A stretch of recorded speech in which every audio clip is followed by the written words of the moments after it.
They called me ungrateful the night I left, like I hadn't spent years holding together a family already cracking under its own silence. But I remember every word, every slammed door, and now, standing inside the town hall with my paramedic uniform pressed crisp against my shoulders and the commendation medal catching the stage lights, I finally understand that survival ions loud. It's the quiet decision to keep breathing when everyone is waiting for you to fail. The night my uncle threw me out, the house smelled like spilled whiskey, old arguments, and the kind of disappointment that stains walls. Broken glass glittered under the kitchen bulb like a warning no one bothered to give, and he stood across from me as if I were a stranger who had wandered into his life by accident rather than the child he once told people he'd saved. "If you walk out that door, don't bother coming back," he said, voice trembling, not with rage, but with fear, the kind that lashes out when it realizes control is slipping, and I didn't scream or apologize. I simply picked up my old backpack, the one still carrying the faint scent of high school hallways and forgotten notebooks, and stepped into the cold night air, realizing for the first time that leaving wasn't betrayal, it was oxygen. He hadn't always been a storm wrapped in skin. When I was 7, he held the back of my bicycle and ran beside me down the cracked driveway, cheering when I didn't fall. And after my parents died, he became the closest thing I had to solid ground. But grief is a strange sculptor. It doesn't just reshape life, it reshapes people, turning kindness into currency and care into something owed. The shift began the year his construction business collapsed and the house filled with bills instead of laughter. Suddenly, every conversation turned into measurement, like he was weighing my existence on scales only he could read, and loyalty became the price of being allowed to stay. Becoming a paramedic was supposed to make him proud, someone who saved lives instead of just surviving them, but instead it became a threat he couldn't control.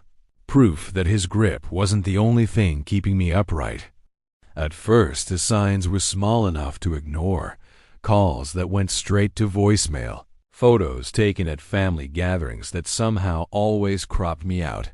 My name disappearing from a cousin's birthday invitation with no explanation. And I told myself, people get busy. Mistakes happen. Until the damage stopped being subtle. One afternoon, the training center administrator called me into her office with a tone careful enough to make my heart beat slow, and she rotated the screen toward me, showing a withdrawal form with my name and a signature pretending to be mine. For a moment, the room tilted, not with panic, but with a clarity so sharp it felt like glass inside my veins. That night, I went back to my uncle's house not to confront him, but to understand, and the living room lights were off, shadows stretching long across the floor, but voices drifted from the kitchen sink like secrets trying to escape. I heard my uncle whisper, "If she keeps pushing, people will start asking questions," and my aunt's voice shook as she said, "She deserves to live her life." But he cut her off with, "She owes this family." We raised her, not raised contained, not loved owned. I stepped back before they noticed me, and that was the last moment I stood in that doorway as someone who wanted to belong. People think survival is loud, dramatic, heroic, but it isn't.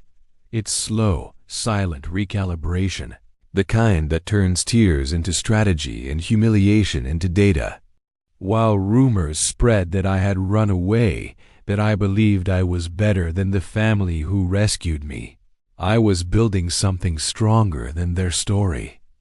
I collected emails about missing forms, saved voicemails of my uncle telling the program director that I was mentally unstable, gathered financial statements showing he had taken the inheritance meant for my education. and assembled a paper trail thicker than any apology they expected me to offer, because paper doesn't lie, people do. I didn't threaten him, didn't scream, didn't beg. I sent everything to the State Review Board, not with rage, but with precision, like stitching a wound closed so it couldn't bleed anymore. And they opened an investigation quietly, like a match struck in a dark room. 3 months later, my supervising officer handed me a sealed envelope, and inside was my reinstated certification with a commendation for extraordinary composure under personal pressure, and she told me most people would have broken. But I didn't break. I bent, I reshaped, I became someone he couldn't erase. Which brings me to tonight, the town hall draped in white ribbons for the annual service awards, every relative seated near the front like actors waiting for a script they never rehearsed. Whispers fall silent as I step inside, my aunt gripping her purse like it might protect her from truth, and my uncle turns slowly, as if moving too fast might make me disappear again. "What are you doing here?" he asks, voice barely surviving its own weight, and I walk down the aisle with footsteps swallowed by the carpet saying only I was invited. And when his eyes drop to the medal pinned to my uniform, his face drains of color, like the world finally caught up with the lies he built. "You reported me," he says, but I shake my head and answer, "No, I told the truth. You just never expected it to matter." And the room shifts, not dramatically, but like a tide turning, quiet and unstoppable. My cousins look away, suddenly fascinated by the floor. My aunt wipes her eyes, realizing silence makes her complicit. And the man who once controlled every room can't even lift his gaze. After the ceremony, he finally asks, "You think this makes you better than us?"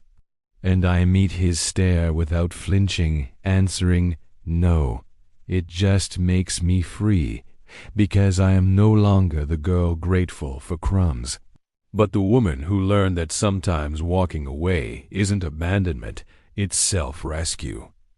I leave the hall without looking back, stepping into night air that feels new, clean, like the first breath after surfacing from deep water, and the glass doors reflect someone I barely recognize, uniform crisp shoulders, squared eyes steady, not the child who begged to be believed. Justice isn't always thunder. Sometimes it is the soft click of a door closing behind you and realizing it. It's the last time you will ever wait for it to open, and tonight that quiet victory belongs to me.